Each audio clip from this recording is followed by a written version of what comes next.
What's up guys, Alex here with a basic N8N tutorial. Today we're just covering triggers real quick. So triggers, for anybody who's new, are how your workflow is going to start. So something is going to happen and then your workflow will go. In this case, this first trigger right here is just a click. So a lot of times this is used in testing. So what I'll do is I'll take this click node, I'll put an edit set node just directly after it. This one right here, this edit set. And then what you can do is just make that edit set node a JSON packet, or whatever kind of packet's coming in here through one of these webhooks or through a form submission, whatever normally comes in.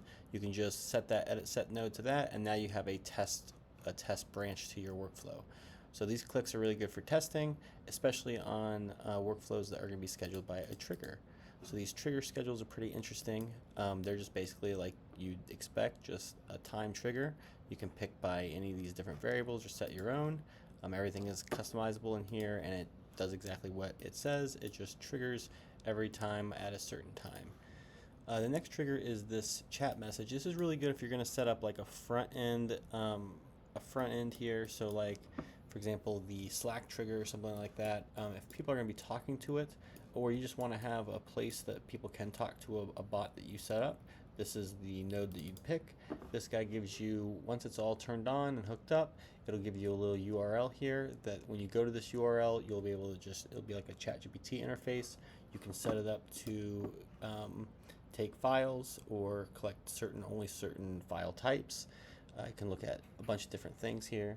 So this one's really powerful if you want to set up like a chatbot type project.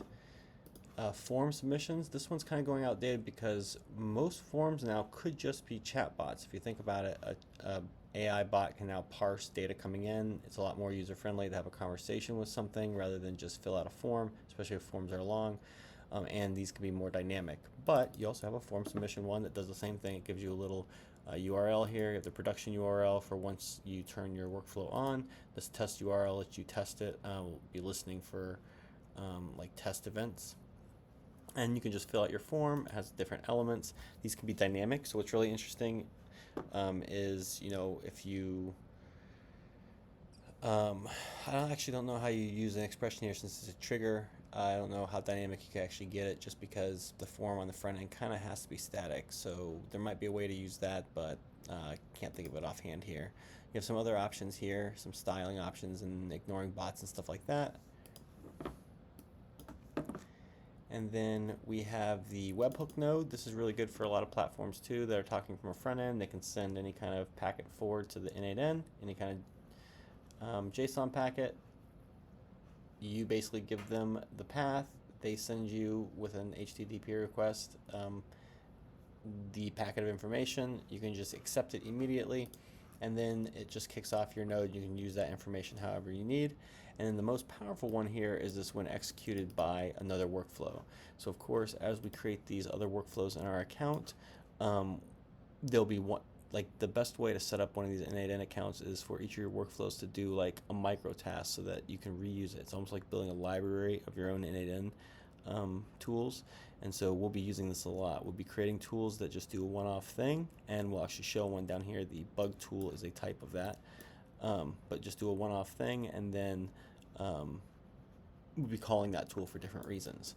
So yeah, getting into the advanced tools. So this is what's really cool about N8N is it can also be used for like a bunch of different platforms, and a lot of these are just HTTP requests, or like you're listening for a certain webhook call. But in this case, they're set up exactly for the platform. So you can have different like platforms like Slack where teams are working in. You can trigger it on events or different messages, or if people drop files into a certain folder, you could ingest those into a database. You could almost set up like a Slack channel just like ChatGPT, but then multiple people could be talking in it. So like you could have one chatbot that is listening in that channel to all the different chatter, looking at that conversation, and then answering people dynamically with multiple people talking in one channel. So that's what's really useful for Slack. You of course have Gmail. This one's super useful. Every time an email comes in, you can sort it a certain way, respond to it, write responses, write drafts, all sorts of things you can think of as an email comes in. Same thing with Google Drive. You could have a folder that ingests data, or you just drop a CSV into a certain folder. or it's managing your entire database to where, like, every time a file gets dropped in a certain folder, it gets moved to where it belongs, going through an AI LLM or whatever. So you use this by, you're just waiting for a change in a folder or to a specific file. So maybe there's a file out there, a document that if somebody updates it in a certain way, it gets sent through a certain workflow, and then more changes are made. Like maybe somebody could drop an outline into a document, and then that outline is turned into a draft or something like that. So that's really useful too. We'll be using that a lot. Asana, this is like a front end task manager tool. So if you do any kind of like task management or CRM type management, you can connect there, and it'll make tasks. You could be listening for task updates. So anytime you get commented, something happens and you get notified, or it gets into your little bot or whatever. Or anytime task is created, there's certain subtasks that created, or you want to close all the archive projects in your account, you can pull all archive projects, close them all, and bam, you're done. Then you have the Postgres trigger. This is good, like Airtable 2 for creating databases. So you could do this in spreadsheets too. So you could use Google Sheets if you want like a simple database, or of course using an SQL database is going to be a little bit more advanced, but definitely doable, very easy. And there's definitely, we'll be showing that a little bit. There's really easy things you can do here. Definitely highly recommend just looking into that a little bit. And then this is the last one that I was talking about. It's kind of like an executed by another workflow node, only specifically the error trigger. So you could create a workflow dedicated to errors, and as you see, these workflows will get bigger and bigger, and you'll have more chances for error, more things will happen that will cause errors.